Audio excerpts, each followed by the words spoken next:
కాంగ్రెస్ ప్రభుత్వంపై సంచలన వ్యాఖ్యలు చేశారు మాజీ మంత్రి జీవన్ రెడ్డి.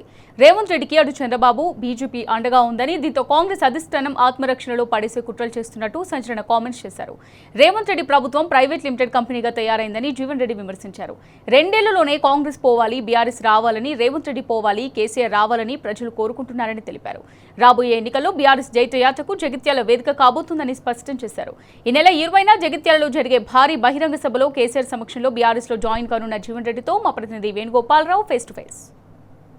నాయకుడు పేద బడుగు బలహీన వర్గాల నాయకుడు ఎవరంటే ఇప్పటికి కూడా సీదా సాదాగా ఎప్పుడొచ్చినా ఎన్ని గంటలకు వచ్చినా ప్రతి ఒక్కళ్ళని కూడా సమయం అనేది ఏమీ లేకుండా కలిసి వారి సమస్యలను పరిష్కరించే వ్యక్తి ఎవరంటే మనం జీవన్ రెడ్డి అని చెప్పక తప్పదు. ఈ నేపథ్యంలో ప్రస్తుతం మనకు జీవన్ రెడ్డి గారు ఉన్నారు. వారితో మాట్లాడి మరిన్ని విషయాలు తెలుసుకునే ప్రయత్నం చేద్దాం. జీవన్ రెడ్డి అంటేనే కాంగ్రెస్ అంటేనే జీవన్ రెడ్డి. ఇలాంటి పరిస్థితిలో మీరు కాంగ్రెస్ ను వీడిన పరిస్థితి ఎందుకు వచ్చింది అట్లా? అసలు సుదీర్ఘ ప్రజా జీవితం 4 దశాబ్దాల పైగా కాంగ్రెస్ పార్టీ అంటేనే జీవన్ రెడ్డి అంటేనే కాంగ్రెస్ పార్టీ అనే నానుడి అంటే ఆ విధంగా ఏదైతుందో అనుబంధం పెనవేసుకుంది. కానీ దురదృష్టం ఏంటంటే మన 2023 సాధారణ శాసనసభ ఎన్నికల్లో అలాంటి ముఖ్యమంత్రి కేసీఆర్ గారు ఏదైతుందో తొలి ముఖ్యమంత్రిగా సరే ఆ 10 సంవత్సరాల కాలం వారు చేపట్టినటువంటి ఒక అభివృద్ధి సంక్షేమ కార్యక్రమాలు వాటి ఇంకా మెరుగైన రీతిలో కల్పించడం జరుగుతుంది అనేటువంటి ఒక ఆశ ప్రజల్లో ఏర్పాటు చేయబడి ఇవాళ కాంగ్రెస్ పార్టీ అధికారం రావడం జరిగింది.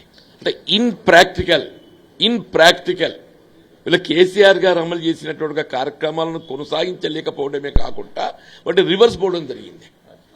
ఒక విధంగా తిరోగమన చర్య అని ఎందుకు అనాల్సి వస్తుందంటే కేసీఆర్ గారు రైతు బంధు 10,000 కల్పిస్తే మేము 15,000 కల్పించడం జరుగుతుందని చెప్పి పేర్కొందో కాంగ్రెస్ పార్టీ వీళ్ళు గత 3 పంటలు ఏదైతే రైతు బంధే కొట్టింది. ఇప్పుడు మళ్ళీ ఎవరైనా రైతు బంధు ఎప్పుడు ఎక్స్పెక్ట్ చేస్తారు? పంట సాగు చేసే సమయం లోపల. ఇప్పుడు పంట చేతికి వస్తుంది. ఇంతవరకు ఏదైతుందో ఆ రైతు బంధు భరోసా ఇది కల్పించే ప్రయత్నం మీద కొనసాగుతలేదే. రుణమాఫీ 2 లక్షల పైబడి ఉన్నప్పటికీ కూడా 2 లక్షల రూపాయల వరకు రుణమాఫీ చేస్తామని చెప్పారన్నారు. 50% కూడా రుణమాఫీ చేయలేకపోయింది. పంట నష్టపరిహార ప్రకృతి వైపరీత్యాలతో ఎప్పుడైతే పంటలు నష్టపోతాయో మీకు పంటల బీమా లేదు, నష్టపరిహారం లేదు ప్రభుత్వం నుండి, ఈ విధమైన కార్యక్రమం లేదే. ఆనాడు కేసీఆర్ గారు ఉమ్మడి రాష్ట్రంలో 200 రూపాయల పెన్షన్ను ఆయన అధికారం రావడంతోనే మొత్తంగా 1000 రూపాయలు పెంచేది. 5 times ఈ గాట్ ఇంక్రీజ్ 5 times. మళ్ళీ 5 సంవత్సరాల కాలంలో రెండో పర్యాయం అధికారం రావడంతోనే ఈ గాట్ ఇట్ డబుల్ 1000ని 2000 చేసింది. అంటే ఉమ్మడి రాష్ట్రంలో 200 రూపాయలు ఉన్న పెన్షన్ 23 ఎన్నికల నాటికి ఏదైతుందో 2000 రూపాయలు 10 times అయిందంట. వీళ్ళ కాంగ్రెస్ పార్టీ ఏదైతుందో ఆ పెన్షన్ సౌకర్యము 2000 నుండి మేము 4000 చేస్తామని చెప్పారన్నారు. 2000 4000 చేయడం కాదు కదా, అర్హతకు అనుగుణంగా కొత్త పెన్షన్ ఒక్కటి కూడా మంజూరు చేయలేదు. So far not even single pension Congress ప్రభుత్వం ఏర్పడిన తర్వాత మంజూరు చేయలేదు అంటున్నా. బీడీ కార్మికులు ఆడబిడ్డలు పాపం ఆ బీడీ పరిశ్రమపై ఆధారపడేటువంటి ఆడబిడ్డలకు మీరు పెన్షన్ సౌకర్యం 2000 నుండి 4000 ఇంక్రీజ్ చేయడం పక్కన పెట్టండి, ప్రావిడెంట్ ఫండ్ చెల్లించే వరకు అందరికీ కల్పిస్తామని చెప్పాను. ఇంతవరకు ఒక్కటి కూడా మంజూరు చేయలేదని చెప్పంటున్నా. వికలాంగులే కానీ మీరు ఏ రకంగా తీసుకున్నా కానీ చెప్పంటున్నా. ముఖ్యంగా ఫీజు రియంబర్స్మెంట్ వాళ్ళ విద్యార్థుల జీవితాలతో చెలగాటాలాడుతుండంటూ నేను ఈ రాష్ట్ర భవిష్యత్తు తెలంగాణ భవిష్యత్తు విద్యార్థి లోకంపై ఆధారపడి ఉంది. తెలంగాణ రాష్ట్రం ఏర్పడటానికి ఏదైతే ఉందో ఇలా ప్రధాన రూపకర్తలు ఉద్యమకారులు విద్యార్థులు నిరుద్యోగ యువత అని చెప్పంటున్నా.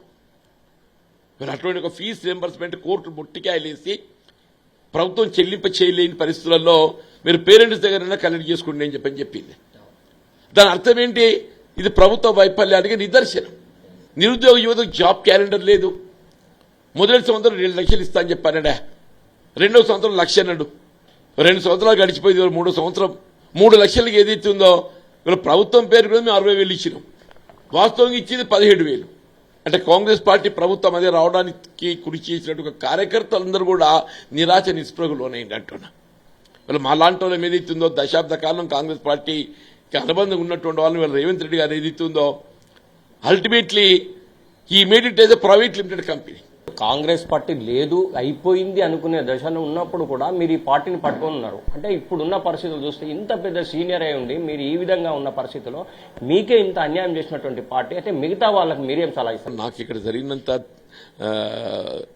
అన్యాయం అనండి, వివక్ష అనండి, వాళ్ళ ఏ పార్టీ ఫిరాయింపులను 10th షెడ్యూల్ బలపరుస్తాం, మేము నిరోధిస్తాం.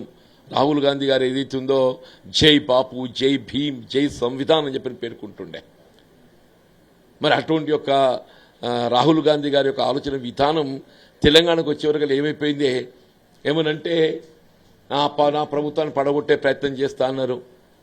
అరే నీ ప్రభుత్వానికి 20 సంఖ్యాబలం ఆధిక్యతతో ఉన్నది. కాంగ్రెస్ పార్టీ ఎలక్టెడ్ ఎమ్మెల్యేల మీద నీకు విశ్వాసం లేదు. టీఆర్ఎస్ వాళ్ళపై, ఇతర రాజకీయ పార్టీల శాసనసభ్యులపై నీకేదైతుందో ప్రేమ ఎక్కువ. వాళ్ళని లాలూచి పరిచి కాంగ్రెస్ పార్టీలో ఆయనకంటూ ఒక సొంత వర్గం, సొంత కుప్పడి పెట్టుకునే విధంగా ఇవాళ 20 మందికి టార్గెట్ పెట్టుకున్నాడు. అది 10 మందితోనే అయిపోయింది.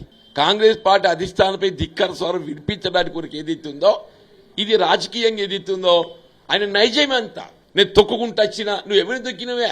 ఇవాళ దశాబ్దాల తరబడి ఎవరైతే కాంగ్రెస్ పార్టీ బలోపేతం కొరకు పనిచేసిందో అటువంటి ఒక నాయకత్వాన్ని కార్యకర్త తొక్కుకుంటే ఏదైతుందో ఇవాళ ఈ స్థాయికి ఎక్కినావు. ఇవాళ చివరికి అధిష్టానాన్ని తొక్కేటువంటి ప్రయత్నం చేస్తున్నావు. నువ్వు ముఖ్యమంత్రి కావడానికి దశాబ్దాల తరబడి కాంగ్రెస్ పార్టీ బలోపేతం కొరకు పాటుపడ్డట్టు ఒక నాయకత్వాన్ని కార్యకర్త తొక్కుకుంటూ ఇక్కడికి వస్తే రేపు భవిష్యత్తులో ఏదైతుందో కాంగ్రెస్ పార్టీ అధిష్టానాన్ని తొక్కడానికి కొరకు కూడా కుట్రపూర్తిగా బీజేపీతో కలుస్తున్నాడు. నేను ఎన్నిసార్లు కేంద్ర ప్రభుత్వ మంత్రుల దగ్గర పోయిండు, అమిత్ షా గారితో ఎన్నిసార్లు కలిసిండు, మోడీ గారితో ఎన్నిసార్లు కలిసిండు, నువ్వు ఏం సాధించినావు, కలిసినప్పుడు నువ్వు ఏం చర్చించినావు ఏంటి? ఇవాళ ఏదైతుందో అవసరం వస్తే మీకు సన్నిహితంగా ఉంటా. ఇది ఒకటే, బీజేపీతో సన్నిహిత సంబంధం కొనసాగిస్తూ ఇవాళ కాంగ్రెస్ పార్టీ ఒక బ్లాక్మెయిల్ రాజకీయం మీ నన్ను ఏమైనా కదిలించే ప్రయత్నం చేసినట్టయితే నాకు కేంద్ర ప్రభుత్వం బీజేపీ తోడు నిలుస్తుంది. ఆయన ఆలోచన విధానం అంతా pressure tactics, always pressure tactics. అంటే మీరు చెప్తున్న విధంగా మెజార్టీ స్థానాలున్నా కూడా పార్టీ ఫిరాయింపులను ప్రోత్సహిస్తున్న నేపథ్యంలో మీరు ఈ విషయాన్ని అధిష్టానం దృష్టికి తీసుకెళ్లారా? మీరు లిఖితపూర్వకంగా తీసుకెళ్లానే. అధిష్టానం నిశ్చయిస్తుడు. అధిష్టానం ఎక్కడుంది? అధిష్టానం అది పార్టీ ఫిరాయింపుల సంబంధించిన అంశమే కానివ్వండి, ఇవాళ పదవుల నియామకమే కానివ్వండి, ఇవాళ వేం నరేంద్ర రెడ్డి ఎవరండి? ఆయనకు రాజ్యసభ సభ్యత్వం ఇవ్వడం అంటే పాప చిన్నారెడ్డి గారు ఏదైతుందో ఆయన దశాబ్దాల తరబడి ఆయన కాంగ్రెస్ పార్టీ యూత్ కాంగ్రెస్ నుండి ఆయన పార్టీ సేవలు చేస్తుండే. మొన్న బీఫామ్ ఇచ్చి లాగున్నారు వనపర్తికెళ్ళి. మధు యాష్కి గారు, రాహుల్ గాంధీ గారు అంతర్జాతీయ పర్యటనలన్నీ ఆయన పర్యవేక్షిస్తుంటారే. వంశీ చంద్రరెడ్డి గారు ఆయన లోక్సభ టికెట్ ఇచ్చినట్టు ఇచ్చి ఏదైతుందో ఈయన రాహుల్ గాంధీ గారి సన్నిహితంగా ఉంటుండని చెప్పని ఇలా కుట్రపూరితంగా కొడంగల్ ఏదైతుందో ఆయన శాసనసభ ఎన్నికల్లో 55% వస్తే నీ పార్లమెంట్కి వచ్చారు 46% వచ్చిందా? బీజేపీ 60,000 ఓట్లు పెరిగింది. కొడంగల్లో అసెంబ్లీ ఎన్నికల్లో 4,000 ఓట్లు వస్తే పార్లమెంట్ ఎన్నికల్లో ఏదైతుందో 69,000 ఓట్లు వచ్చింది. ఇది రేవంత్ రెడ్డి గారి పనితనం అని చెప్పి అంటున్నా. వీళ్ళు వంశీ చంద్రరెడ్డి గారిని ఒక కుట్రపూరితంగా నీ మహబూబ్నగర్ సొంత పార్లమెంట్ నియోజకవర్గ స్థానాన్ని నువ్వు గెలుచుకోలేకపోయినావు అని చెప్పంటే ఇదంతా ఏంది? అధిష్టానం ఒత్తిడి గురి చేయడానికి, అధిష్టానం పైన అధిష్టానాన్ని లొంగ తీసుకోవడానికి కొరకు అదే జరిగింది. Well, ultimately it is proved that the Telangana state Congress party is a private limited company which is under the control of Revanth Reddy. అంటే ప్రస్తుతం ఉన్న పరిస్థితుల్లో రేవంత్ రెడ్డి ఆత్మరక్షణలో ఉండనుకోవచ్చా? ఇప్పుడు అసలు అధిష్టానమే ఆత్మరక్షణలో ఉన్నదే. నా దృష్టి లోపల రేవంత్ రెడ్డి మొత్తం ఏదైతుందో he took control over the party and the government. Because he has got support of the central government, Bharatiya Janata Party, Modi గారి మద్దతు, అమిత్ షా మద్దతు ఆయన పుష్కలంగా ఉంది. మధ్య చంద్రబాబు నాయుడు గారు ఉన్నారు. మధ్యలో చంద్రబాబు నాయుడు గారు ఉన్నారు. రేవంత్ రెడ్డి గారికి ఎప్పుడు ఏ ఆపద వచ్చినా కానీ ఇవాళ ఆయనకు అండగా నిలవడానికి చంద్రబాబు నాయుడు గారు ఉన్నారు. దీన్ని సాకుగా ఇవాళ కాంగ్రెస్ పార్టీ అధిష్టానాన్ని అదుపు చేస్తుండు. నా దృష్టిలో ఏదైతుందో ఇవాళ కాంగ్రెస్ పార్టీ అధిష్టానమే ఆత్మరక్షణ పడిపోయిందా? అంటే 20వ తారీఖు జరగబోయే సభలో కేసీఆర్ గారి సమక్షంలో జాయిన్ అవుతుంది ఒక అయితే జీవన్ రెడ్డి గారు అంటే నాట్ ఓన్లీ జగిత్యాల ఉమ్మడి కరీంనగర్ జిల్లా వ్యాప్తంగా కూడా చూస్తున్నటువంటి పరిస్థితి 20వ తారీఖు కోసం. ఈ నేపథ్యం ఒకైతే కేసీఆర్ గారు ఇచ్చే స్పీచ్ అంటే మీ ఇద్దరు కలిసి ఉన్నటువంటి పరిస్థితిలో ప్రజల్లోంచి వచ్చే స్పందన మీకు ఎట్లా అనిపిస్తుంది? అంటే ప్రజల్లో అంటే ఇది ఊహాతీతంగా ఉన్నదే. వాస్తవంగా ఏదైతుందో నా చేరిక ప్రజల్లో వచ్చిన మార్పు గమనించి నేను ముందుకెళ్ళింది. ఇలా 2 సంవత్సరాలకి ఏదైతుందో కాంగ్రెస్ పోవాలి, బీఆర్ఎస్ రావాలి, రేవంత్ రెడ్డి పోవాలి, కేసీఆర్ గారు రావాలి. ఇది విజయబుల్. మీరు ఎక్కడ మీరు ఎవరిని మందలించే పెద్ద మనిషి ఆయనే మంచిగుండేనయా, ఏదైనా అన్న మాట అన్నాడంటే దాన్ని నిలబెట్టుకుంటుండే. కేసీఆర్ గారి నోటంటే ఏంటంటే ఒక మాట, ఒక ప్రణాళిక, వాగ్దానం వస్తే నిలబెట్టుకుంటుండే. ఈయనేంటి ఎప్పుడు మాట్లాడుతుందో తెలియదు, ఏం చేస్తుందో తెలియదు. ఇలా తెలంగాణ రాష్ట్ర పునర్నిర్మాణానికి ఏదైతుందో కేవలం బీఆర్ఎస్ పార్టీ దానికి తిరిగి నాయకత్వం వహించాలి, కేసీఆర్ గారు ముఖ్యమంత్రి రావాలని చెప్పని ప్రజల నానుడు వచ్చేసింది. అది KCR will come back, KCR will come back. ఈ తెలంగాణ రాష్ట్ర పునర్నిర్మాణం ఇలా కేసీఆర్ గారి సారథ్యం లోపల వారు ముఖ్యమంత్రిగా బాధ్యతలు చేపట్టే ఈ రాష్ట్రాన్ని మరి ముందుకు తీసుకుపోవడం జరుగుతుందని ఒక భావన ప్రజల్లో కనపడుతుంది. కేసీఆర్ 1 కోటి ఎకరాలకు నీళ్ళు ఇవ్వాలనే లక్ష్యంతో ఇటు మేడిగడ్డ లాంటి మంచి ప్రాజెక్టును కడితే కనీసం దాన్ని రిపేర్లు కూడా చేయకుండా, నీళ్లు లేకుండా అవస్థలు పెట్టే నేపథ్యం మనకు కనిపిస్తుంది. ఇలాంటి దాన్ని మనం ఎట్లా చూడవచ్చు అసలు? ఇక్కడ ప్రాణహిత నదీ జలాలే తెలంగాణ రాష్ట్ర సమృద్ధికి వ్యవసాయకంగా కానివ్వండి, త్రాగునీటి అవసరాలు కానివ్వండి, పారిశ్రామిక అవసరాలు కానివ్వండి, అది ఉన్న ఏకైక మార్గమే.